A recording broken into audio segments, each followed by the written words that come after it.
You literally cannot be an entrepreneur and be small. Definitely less than $3,000 in my bank account. I was kind of like, I gotta do this now, otherwise I don't know if I'm gonna do it. I remember when TikTok came to us being like, hey, we really want to gain traction in the US, no one knows us, will you help us?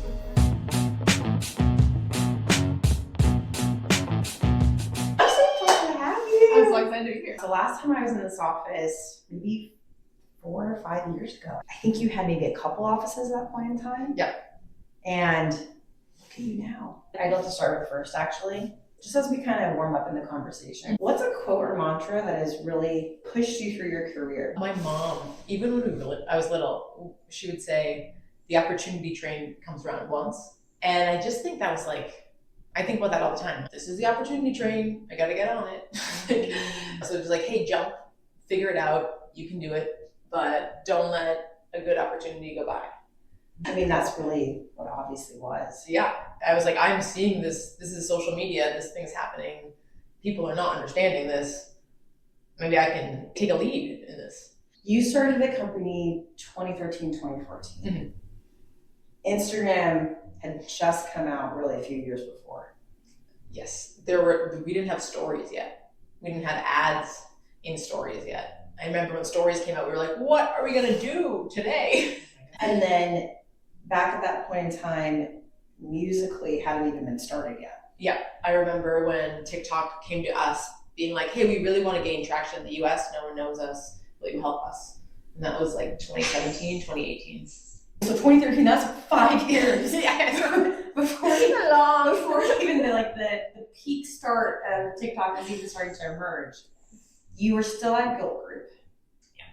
And that's how we know each other. Yeah, exactly. We both worked for the founder, you at Guilt, me later on at Valley Court. In terms of the opportunity train coming, what was going on in your mind at that point in time around, there is an opportunity here and I feel like I have to go after it? So I was running social media for Guilt City, part of Guilt Group. I was like, wow, people just fundamentally do not understand, because it was so new, what social media is and how powerful it is. And someone like Kevin Ryan or one of the founders or Susan Line or other people were just like, hey, can we talk about social media? Because they wanted to understand it. So I was like, oh, I actually have some expertise in this because everyone's just trying to figure it out. So that was a big moment for me. How old were you then? I was like 23, 24. Oh my God. Yeah. And I was like, oh, I can really when you think of like chutes and ladders, I was like, this could be like a little like shortcut ladder for me here, career-wise. And so, okay, so you were very young. Yeah. When you were coming up on the Guilt scene. Yeah. And for people who know New York, it was the hottest company. Oh yeah, we were so cool. You guys were basically we were really cool. The cool kids on the block. Everyone who was really anything was at Guilt. And I was watching it come up in the Bay. So you're like in it. And also in probably one of the coolest functions coming up. That's a lot to say then bye to as you're starting, obviously. What made you want to jump into starting this company? I really wanted to be an entrepreneur. Always. Yeah. I graduated in 2008. I felt like everything seemed a little bit crazy and we didn't know what was going to happen. I found a role as like the right-hand person. I was essentially a COO. And I was like, oh, I can do this. Like, you just got to figure stuff out as you go. This is so cool. I want to do this, And then compared to being in a larger corporation at an agency, pre-Guilt, I was at 360i, I was doing social media there.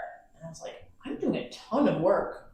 I'm working on Coca-Cola, I'm working on Alamo, I'm working on JCPenney. They're like, I am the highest ROI employee this place has. Like, I should do this for myself. So that was it was kind of in the back of my mind. And it was time for the next challenge. I feel like I was kind of hitting up against a wall. Guilt was amazing because they were going to let me do different projects and try different things. But it was either start a company, a social media company, or be the fifth employee at a salad company called Sweet Green. Yeah. And they were so mad when I called them back and said, I'm going to start my own company. They're like, we even told you the equity package is really good. Wow. And I'm like, all right, like I already decided. What, did you even have to think about that decision, or was it pretty clear I need to get on this train, as your mom said? I thought about it, but I was like, no, now's the time. The power of momentum is so important. But like there was such momentum from Guilt, there was such momentum in social media. I was kind of like, I gotta do this now, otherwise I don't know if I'm gonna do it. That's important for founders, is just ride momentum whenever it exists. Speaking of momentum, if I put my VC hat on, I remember the criteria that we would oftentimes judge concepts on and judge companies on. why the market and why now? It was still very early on. What signals were you hearing that told you that this is actually a really great market versus a good market? One thing that happened when I was at Gilt was someone from the fraud team called me up or emailed me, and they said, hey, someone just has like a referral code and they just made like $60,000 in Gilt credit. It was from Pinterest. Can you check it out? Is this legit? Or is this fraud? And so I went and looked and I was like, oh no, this is legit. This is a very popular woman who's part of a sorority at SMU, and she's just blowing up on Pinterest. And they were like, okay. And I was like, you should, give her the credit. We should call her up. Let's see if she can do more pins for us. And everyone's like, oh, I guess we could do that. She is actually Amber Benz, who went on to found Like to Know It. And I told her that story, and she's like, what? And we both were like, are you serious? So it was really cool. I saw what was happening with like the founder of Like to Know It. And I was like, oh, like that's a thing. This is like a really big moment because this shows ROI for me. So that whole story you just highlighted was, that's basically a lot of influencer programs that we see now. Yeah. Referral programs. Yeah. Totally. And that was organically happening. Yeah. I can't imagine many other companies hadn't even defined yet a program. Yeah. So you were actually seeing it play out. I was like, this is good. At the hottest startup in New York at that time. I was like, how do I do more of this? This is where I need to be.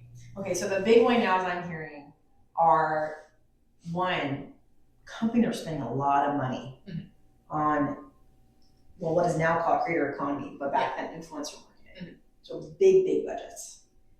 And two, it is actually converting into sales and revenue for the business. Well, at the time, there was no influencer budgets. So I kind of had the idea, and then I really had to wait like 3 years for it to catch up. Because everyone was like, yeah, we'll do product. We'll send product. That'd be great. And I was like, well, will you pay us to send the product? And then I actually had to open a warehouse to then be the one to ship the product so I could charge them for shipping the product because they weren't going to pay to actually connect with influencers because it wasn't really a thing yet. So I was like, okay, I was actually doing social media management for a lot of really cool brands like Uniqlo and BBC and the New Yorker, like just people I knew in different places who needed and wanted help, a bunch of startups to really get the revenue and the runway to see if this influencer thing is going to catch on. Wow. Because the other part of this is like, I think now it seems, it's obvious that influencer is going to be big, but a lot of people were telling me, this is just one of those shiny objects. This is going to be like NFTs. This is going to be like weird social currencies. And I'm like, okay, well, I need to prove this out to myself. And I have to see if I can get people to spend money on this because everyone thinks it's cool, but who's actually going to pay me? We can look back in hindsight and say, fantastic, why now, great market. Yeah. But actually it sounds as if there was compelling data points to tell us there's something here. Yep. There's something being the beginnings of what is now known as creator economy. Mm-hmm. What I'm hearing from you actually is that it took 3 years for the market to even kind of catch up to even creating true influencer marketing. For me to make $10,000 from a brand. I remember 3 years. Yeah, I remember I was actually telling Kevin Ryan way back then. I was like, I work with the New York Times, and we're doing this and this and this and this. And he's like, how much are you making from that? You guys are doing a ton of work. I was like, $10,000. He's like, you need to find something that you're going to make more for less effort. I was like, yes, I know. I'm just trying to see how high I can get people to go up. I think one of the hardest parts, now putting in my investor hat on, it's even as an investor, us figuring out, is it really why now? Is I have to wait a little bit?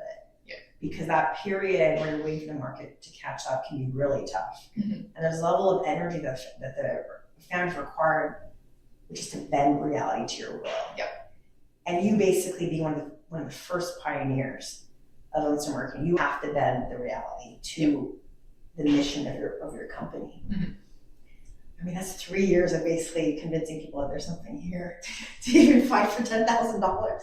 There's a level of psychological, I imagine, like cheerleading that has to happen. There's also a little naivete, which like when you have it, you ride it. That's part of the momentum. As a founder, you have to you got to go with it. So 3 years is a long time. How are you fighting against the potential naysayers, the potential rejection, actually not the guaranteed rejection? Oh, it's constant rejection. Like walk me through, for example, when you're chatting with a brand and they are saying, you're so silly. How do you not let that to you? Well, first of all, my team understood, and I think I was clear in communicating that like we're essentially going to be a social media agency until we can afford to be an influencer agency. That's very important. So they were excited about it. I had a number of people who were really good at creating content, or writers. We're excited of that, and like, hey, let's see how far we can get the influencer thing to go. And I would actually be bundling influencer with the content. So Uniqlo was one of my first clients, and they're paying for us to manage all their social media.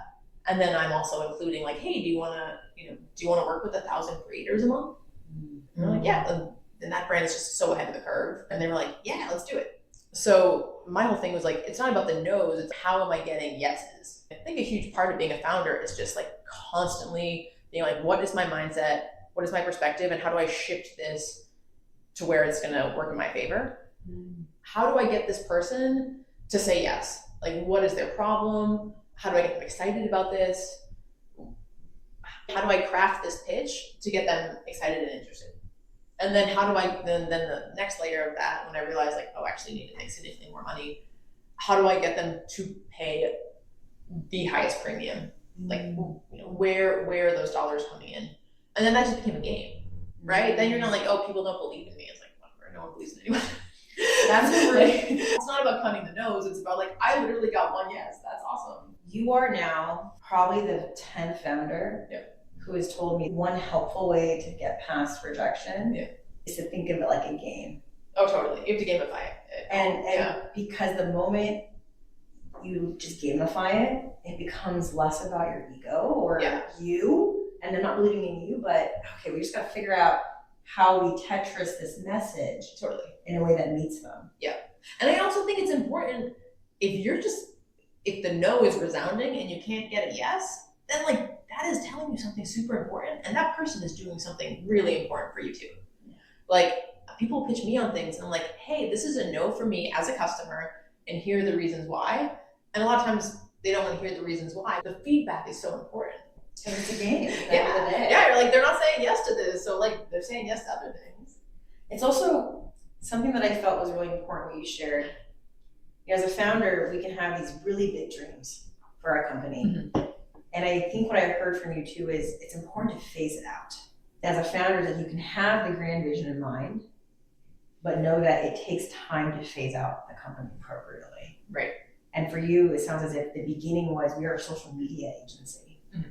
And we'll add on influencer later on when people are willing to pay us money. Exactly. When actually it can be so easy to be founder and be like, oh, there's so many great wine apps for influencer. Let me start it now. We had so many competitors who raised a ton of money, spent almost all of it on influencer acquisition, big parties, etc. And then they all almost either shuttered or became, like a half-life of a company. So yeah, I think just having that wherewithal to be like, oh no, like we're getting the right signals. This just needs to grow more. And then also be like, maybe it won't. When you first started, obviously, what in the last we'll call it 10 years or so plus building the company, what are some of those first moments that you'll look back and say, those were very important first that helped shape who I am as a leader? So one is Uniqlo. I hadn't left Guild yet. I was like, I'm not going to leave until I have revenue coming in and I can actually hire on that revenue. Like I had definitely less than $3,000 in my bank account. I mean, like I was just like, I need to. You built this company with less than $3,000 in your bank account? Yeah, definitely. But I was like, I'll figure it out. The environment was so conducive to people wanting to learn about social media. I was like, I can do consulting. There are probably 5 different people I know who would hire me to be a social media consultant. So like, I'm gonna be okay. I felt like I did have some plan B, like in the background. But I remember I was sitting at like a white table like this, and I'm talking to the whole Uniqlo team most of them were from Japan. He wanted to hire me as an employee. And I was like, well, you really can't hire me, but I started this agency, and like, you're a huge brand. Like, you're gonna need all these people. You're gonna need all these platforms. I'm going to be creating, like 100, 300 pieces of content a month. Like, we should be thinking about this differently. And he was like, okay, well, like, how much is that going to cost? And it was like $15,000. And then I just remember, like, you just come with that number? No, I knew that was my number. Okay. I remember my mom was like, when you say a number, you then do not say anything after it because you will negotiate against yourself. Oh, that's a good lesson. And so I was like, so I just like sat there, and then he just like silence. sat there, literally silence. I mean, I don't know how long it was. It probably wasn't that long, but in my mind, it was like 3 whole minutes. And he was like, I can figure that out. And I'm like, okay, cool, that sounds great. And I like left, got outside, and I like called my parents. I was like, I just started a company, and I have a client, and like, and I'm like rich. You know? Oh my gosh. And then I had to like, That's a big account, by the way. oh no, I was like, this is gonna be good. Yeah. Like we're on our way. Like this is gonna be good. So then I had to figure out like how to put together an LLC and like open a bank account, like do all the things, you know. Okay, so and I was you like, were selling before you got even selling had before- the yeah. infrastructure in place. yeah. And I think actually an interesting thing that I remember being at Guild, and there's the Guild City sales team, but the Guild City sales team were like, and I'm still good friends with a number of these. It was primarily women, and they were loud and they were aggressive and they were closing deals. And I'm over here in the marketing team, and I was like, oh my god, like they are so good at their jobs. Like I could never be a salesperson. I was like, they don't hit their quota, like they're in trouble. And I was like, oh, actually, I'm really good at sales. So I think that like as a founder, you really have to get good at sales. Everything is sales. Yeah, everything is sales. Your ability to communicate the idea around your company, whether it's to a customer or an investor or a potential employee, so important. And so they're like, oh, so you just like knew you were good at sales? I was like, no, I literally thought that the sales team was like the scariest team at Guild, and I could never ever do that job. And now I'm like, oh yeah, okay, that's cool. So just like there are things that you don't know you're capable of that you're actually quite good at. I love that. I mean, to know that you basically had just assumed the company was real in your head and then legally backed into, let me create the bank account, let me create the LLC. It reminds me, speaking of Guild, a quote that Shannon Long, the founder and CEO of Zola, when she was at Guild, the quote that has stuck with me that she's always said was, assume it's real, what would you do? Yep. And then just function that way. Totally. And you can always back into some of the logistics behind the scenes. And that's literally what you did. Definitely. No, You just assumed it was real and you just went for it. Yeah. What I find so amazing about you, you bootstrap this business. Oh yeah. I mean, we have no outside investment. You built this to 3 offices, millions of content creators on the platform, 100 plus employees. Yep.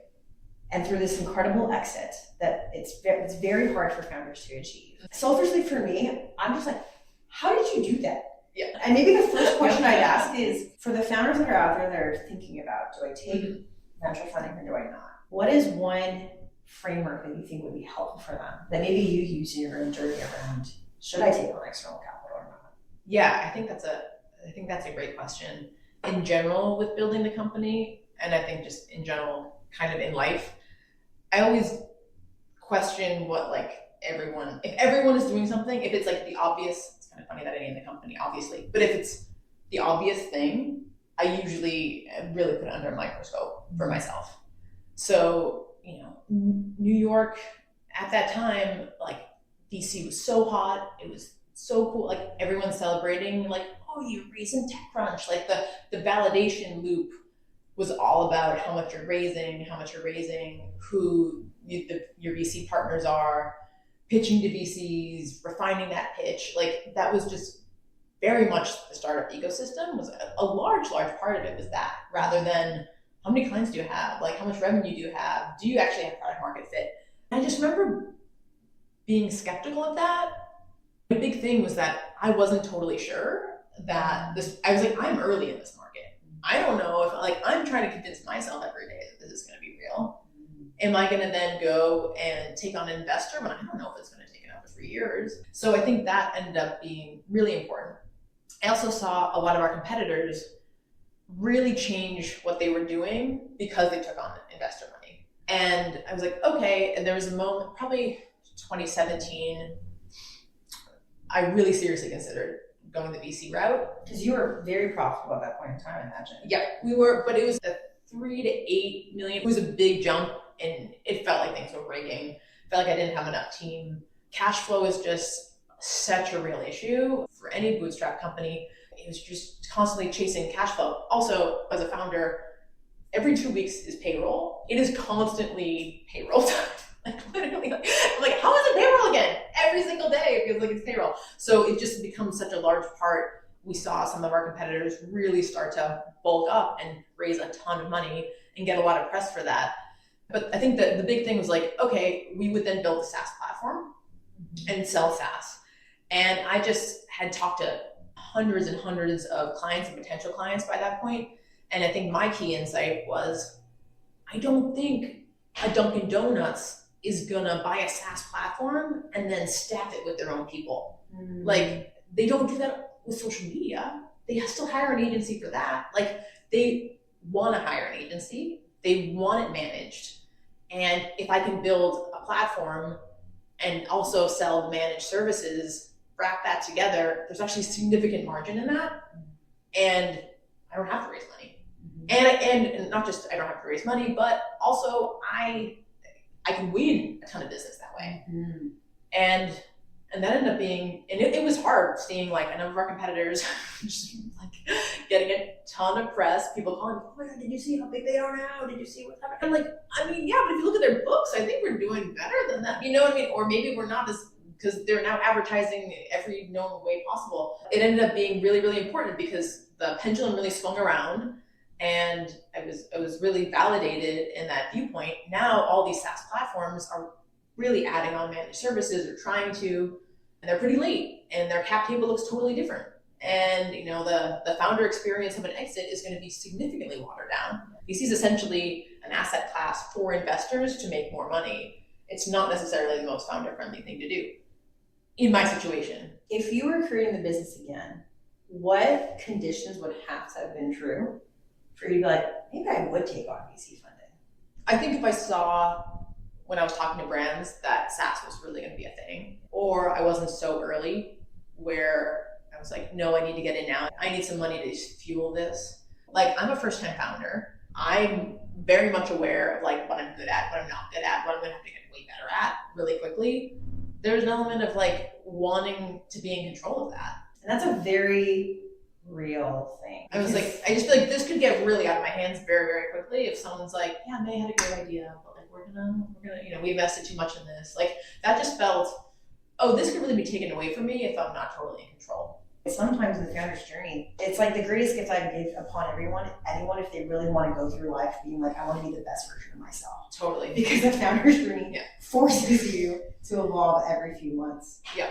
In your experience, you bootstrap this business, you have full control of the organization. There's a step change that has to happen within your first 10 employees, first 30, first 50, first 100. Sometimes that learning curve is just too steep for what, you know, if I'm an investor and I put 40 million into this thing, like there's a very real, like, am I good enough today? Like on this report card, that's a real journey for me. I think you take different slices of that timeline. I think I've come a long, long way. Like, it was really hard. It was really hard to learn all of that, you know, and I'm not perfect now. Like, there's still a lot I gotta learn. I knew I was gonna have to really grow and stretch myself. If I stay in control of it, nobody can take it away from me, or no one can say like, yeah, you're not what's expected, you're not what's wanted. And I think that was important too. So, I mean, I think like an interesting question is like, yeah, if I hadn't done it, if I wasn't a woman, would I have raised? I don't know. Like, I actually don't know the answer, but I'm really happy I didn't. You've had to evolve through the multiple chapters of the business. When you look at actually how you've had to evolve, what were some of the biggest step changes that you had to infuse into yourself? One for me, being comfortable with honesty. That was really hard for me too. Actually, yeah, your quote about changing it from having a difficult conversation to an honest conversation. Because the higher up you go, the more honest you have to be. Yeah. To the point where the moment you have an instinct that something is not right, you can't even wait for the data signals, because payroll, that happens every 2 weeks. I think I'm good with that when it comes to product, when it comes to my direct reports. I think the relational aspect of that honesty is still very, very, like firing people, letting people go, I think to me is still the hardest, the hardest thing. But I feel like now my role is essentially, does my gut say this is bad? I'm just kind of given all the tough questions, and then maybe there aren't that many at a given time, but it's just like, I'm like, no, that's not right. No, go back and fix it. No, this person is not the right person for that account. Like, this person should be on a PIP. And sometimes, yeah, there's not totally enough data, or maybe to someone else, but I'm like, no, this is literally the role right now. And I feel like gut almost like devalues it, but you know what I mean? It's like, no, I have so much contextual knowledge already that like I don't necessarily need another spreadsheet right now. I know this to be true. This is what we need to do. So it's like I need to sit with this and like really rationally dive into a very, very large question for the business right now. From the first 10 to the first 30 employees, that's the worst. Okay, tell me why. I have reasons why I think it's the worst, but I'm really curious. Like 30 to 100 is great. Honestly, like the team now, we're at 130. Like the team's awesome. 1 to 10 is great too. I feel like that 10 to 30. 1 to 10 is awesome. Yeah, I know. I'm like, this is great to say. Yeah, you're so right. 1 to 10 is awesome. Oh yeah. You know everyone's name. You know their dog's name. Like you really kind of. It's usually probably a flat org then. Yeah, everyone has their superpower. 10 to 30 gets real crazy. Yeah. And at least for me, it was like, oh gosh, I started thinking, am I actually good at this? Because I that's think like the teenage years. Those are like ugly. Walk me through how you grew up in that 10 to 30. Or if you were talking to a founder who's going through that same period where they're like, we got a little bit of PMF, we got 10 employees, now we got to do some initial scale up. Yeah, I think you have to really check yourself in terms of at the end of every day, I'm like, what did I compromise on today? And like almost and like actually write it down. And so I'd be like, this one employee is not cutting it. This one employee is good, but they're toxic and everyone hates them, and like they're not that good to be worth the toxicity. Like, and it mainly is actually like, do we have the right team, and are we focused on making money? And whether that's like growth and like we're doing really great marketing, but there's just a lot of added costs, there's a lot of added noise. It just became, that's kind of where it has this awkward grow up stage. And then when you get past 30 and you're like, actually like 150, I think is great. Because then you're like, you got an office man. Like you've got certain people in certain roles who are taking care of a lot of the extra noise and things that break. But yeah, it's like, what am I compromising on? I really see a lot of founders, myself included, when you hear yourself say like, oh, that just wasn't, or like, I just let that slide. And there's just so much happening and you're just like letting some really key things slide that it can really start to devolve. That's a really good pro tip. Write down every day what you're letting slide. Yeah.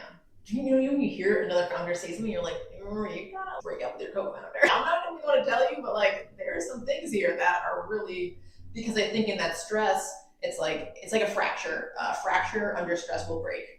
You know, so like you after 10, you've got some fractures, and then you're putting a ton of stress on that machine. I also think if you have like 1 or 2 people who are toxic or who are not performing up to the level of everyone else, everybody sees it, and it starts to bring the bar significantly down. At the early stage, everyone creates culture. Yep. And I feel like the first 50 employees are very special. Yep. Because they all add some DNA to culture. Mm-hmm. What would you tell to that person who might be going through some darkness in them as an employee, but you know that they have potential, but they just kind of gotta get out of it? What advice would you give to that person? Being really honest with people. I'm not saying like radical honesty about 100% of everything, because there's certain stresses and anxieties that you as the founder really need to take on that other people don't need to take on. But I think being really honest about their role or where the company's going or how you see the performance is going, and opening it up for a conversation, giving them a few things that like, and doing it early enough. That was really one of I would let it go on so long. I would not address it. When you're trying to convince yourself that it's right, that's usually when it's wrong. Yeah, it's totally wrong. When you're trying to convince yourself when it's right. Yeah, when you hear yourself telling yourself, oh, maybe and making excuses, you can't. Like, that's no, like really you know. Yeah, like. I'm keeping that. So people are like, trust your gut. Yeah. You don't know what instinct means yet. Yeah. No, it's when you're convincing yourself. When you're convincing yourself to yourself that it's going to be okay. They had a bad day. XYZ happened. And you're like, most likely no. One thing that you shared when we caught up on the phone earlier this year that has really stuck with me was when you had decided that it's time to, be part of a larger organization. Yep. And, you pulled off one of the greatest acquisitions and mergers really in the industry. And you mentioned this exercise. I was like, how did you pull that off? Yeah. Like psychologically. I was like, how did you psychologically pull that off?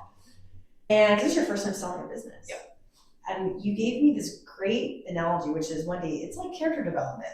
I'm an actor and I'm envisioning what that next character needs to look like. Yeah. And when you're at the gym, I'm literally thinking that I'm that person. Yep. Embodying, even playing a playlist Yep. that I think that person would listen to. Mm-hmm. I need to show up as this person, and I can't be, I'm a little bit scared of this. I haven't had finance conversations on this level before. I've actually never pitched this company to anyone other than a client. I've never even talked to them. You know what I mean? Like this is completely new for me. You have to show up like, no, you're really lucky to be in this conversation with me right now. And I think that's, and I've been talking to a lot of founders, particularly women founders who are thinking about selling their companies, and you just start to hear like the compromises that they're already making. Oh, like I'm just going out to one company, or one agency approached me, or I've talked to a few, I'm just not getting the multiple I want. This is the one asset that you've grown and dedicated a significant period of time to. Like you gotta show up in a extremely different way. I literally started taking boxing classes. So I think that just like the physicality of it can be really, really helpful. I think I understand why also a lot of founders also become workout nuts. Yeah, totally. Because you need that physicality. The founder's journey is such a hard journey. You bring a lot of horsepower in that you almost need outlets that are equally as intense. Mm-hmm. So that your equilibrium is actually steady state. Versus if your habit is just like watching TV and that's it. Yeah. There's a lot going in, but there's not a lot that's releasing. And you need something to like calm the nervous system too. Yeah. You know what I mean? And yeah, I just think that's just so important. And I have to work out every day. And it's literally for the mental reason. Yeah. I remember I was close to closing the deal to sell the company, and my hip flexors had like almost atrophied so much because I've been sitting at this table like this, like pitching and meeting and like for hours and hours on end, that I had to like get like physical therapy. I'm like, what has happened to you? I was like, that's not good. The founder's journey is a very physically intense experience. Yep. And I think people sometimes underestimate that. Yeah. I had a friend who was like, you have to kind of think of yourself as a performance athlete.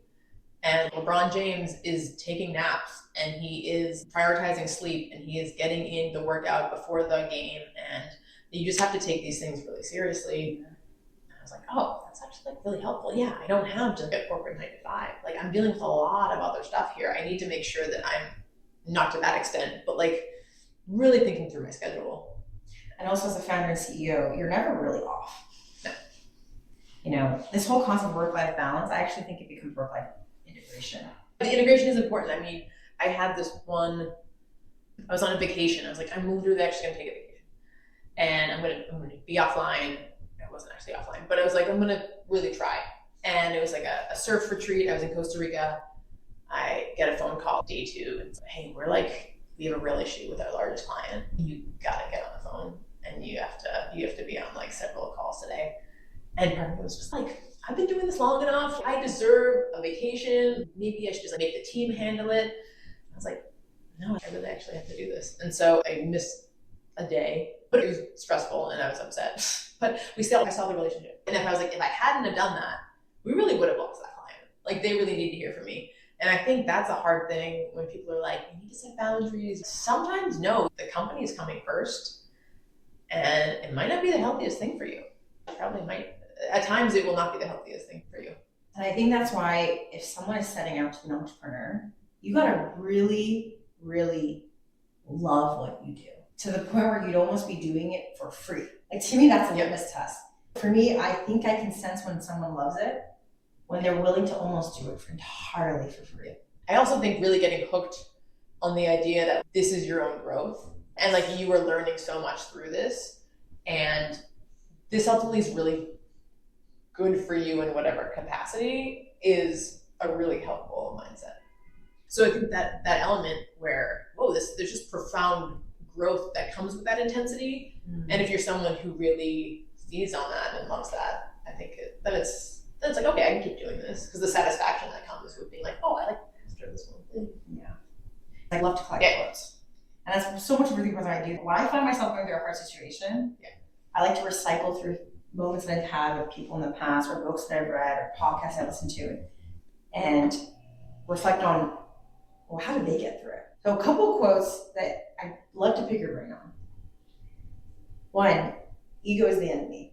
The reason why I had this quote, as whether it's true or false for you, is so much of the founder's journey there's a very delicate balance with ego. I'm curious what you think the relationship with ego is in the founder's journey. I've been like noodling on this because I think there is a real element of no one is going to believe in you or have enough belief in you. Like you need to believe in yourself a million. You just have to like have a fundamental belief in yourself and a real inner strength. And I just think that can be conflated with ego. I also think sometimes when people talk like, oh yeah, like they're so full of themselves or whatever, I think sometimes people think, oh, I have to be super humble, I have to be really small. So for me, it's about me, it's not about other people. And it's not about validation from other people. And I think sometimes ego is caught up in this whole idea of validation. We're honestly never gonna get validation from people, really. It's actually kind of a construct. Who really cares about what anyone else is doing? I'm gonna keep building this thing, I'm gonna keep getting better, I'm gonna have the strength to succeed, kind of blinders on. And I think if you do that, you're not gonna get, because ego comes in and like, oh, they got invited to do the keynote at that conference. Or they fundraised this amount. Or they just fundraised that amount. Or they just like they're on LinkedIn saying XYZ. And like you have no idea what's going on behind the scenes. Maybe they are literally doing significantly better than you. A lot of times they are not. There is no outside validation. There's only inside validation. I love that. And I'm so glad I was able to pick. When I talk to a lot of founders, it's really easy to get caught up in some of that external stuff. The second question I want to ask you, and this might show specifically for you too, because you're like one of the most positive people I know. Your beliefs are the control panel for your life. And I'll explain why I want to pose this to you. Mm-hmm. That quote came from one of my favorite books, Society of Stress. And I feel like I should read that book. It's a freaking phenomenal book. I think every founder should read. And the whole book basically says that your beliefs control everything. The point where if you view stress as bad, it will release the hormones from the amygdala, which is where fear happens, versus the prefrontal cortex, which is where normal stress happens, when we're actually happy. Mm-hmm. I wish I read that book a lot sooner, because it has forced me to remind myself that your beliefs are very important. And in talking to you, there's a couple of beliefs I can see like how your brain operates. It's like see the opportunity, view challenges as a way of personal growth. And to the best you can, like gamify the experience. Like those are just a few that have really stuck with me. I'm curious how that quote lands on you or not. Your beliefs are the control panel for your life. I think that your decisions are everything, and your decisions are based on your beliefs. So like, potato. but yeah, I think that a lot of people don't spend enough time on their decisions. And like literally your course of action is everything. Everything through every decision, and then some are really important and some are trivial, and knowing when they're less important and when they're not. But spending all of that time, especially as a founder, like those decisions are everything. And then I think always trying to learn from like, hey, was that outcome good? Was that outcome bad? And really trying to understand what could I have done better, but being kind to yourself in the process, I think is super important too. I push myself incredibly hard to achieve things, but I also forgive myself really quickly. Like you're never I'm like I don't beat myself up over a decision that I made, because it's like I know I'm working as hard, I know I'm trying to grow as much as I possibly can. I'm actively trying to fix things that are important for me to like strengthen and get better at. It's like either I'm learning something from it, or like, but I can't hold on to it and be mad at myself. There's just too much going on, and like you can't, like you wouldn't be able to get up in the morning. The amount of times I've talked to founders who will say that they are kind to themselves, it is so important. Yeah. Like I've asked them, like, do you ever just tell yourself that you suck and like sit on that for months? Well, no, because if I sat thinking that I sucked, you'd be done. Then I should get fired. Yeah. Well, your team sees that. Yes. Yeah, like it just like it permeates. I'll have a bad day and I'll be like, okay, like I'm gonna vent on it. I'm gonna figure it out. I'm gonna come back. Like it just has to become. Can't ruminate. Yeah, totally. Because it's an endurance race. I mean, this has been like 13, almost 14 years. You will burn out. What's one last piece of advice? So if our listeners are first-time founders, or first time they want to be a founder, maybe they're in their first 3 years. It's that kind of really ugly first 3 years of an organization where you really probably need an executive coach. Walk me through what's one piece of imparting advice you want to give them. I think that maybe it's more tactical, but it did help really help me. Tactical's great. Okay, so I like to divide the world into, because first of all, you're in a tough place. Just acknowledge this is a tough place to be. This is very, very high stress. Most people will not understand what you're going through. I like to divide the world and like your responsibilities into 4 things you're good at, things that you need to do, things you're good at you don't need to do, things you're not good at that you need to do, and things you're not good at that you don't need to do. Because that 1 to 3 years, you're like the bookkeeper, you know, you're just so used to doing everything, and you need to start being like, oh no, I literally have an accountant now. I don't need to order the lamps. I have an office manager. What are those things that I don't need to do that I'm not good at? Just get rid of them, because that takes you 10 times the amount of time than like anything else does. And then what are the things that I'm not good at that I need to get good at? Hey, actually, like I need to learn how to understand a P&L. I need to understand how to have a difficult conversation with a person on the tech team who's like seems to be speaking a different language than me, like really investing in that. And then you're good at the stuff you're good at, push really, really hard on those things. And I think that if you kind of like kicking things off your plate and then dialing up on the things that you need to be doing that other people don't need to be doing, it's gonna save you a lot of time too. It's an important reminder that we have strengths and we have development areas. Yeah. And so long as our development areas are like so egregiously bad that they actually do suffer us and suffer the business, right. Go hard on your strengths. Totally. I was like, I'm really good at sales. I'm really good at understanding what product we should build and where the market is going. Like, that's gotta be my role. Like, okay, I have my CTO and co-founder. He can like code. He's like, go sell it, I'll build it. You know what I mean? Like, you get the people who are doing the other part of it.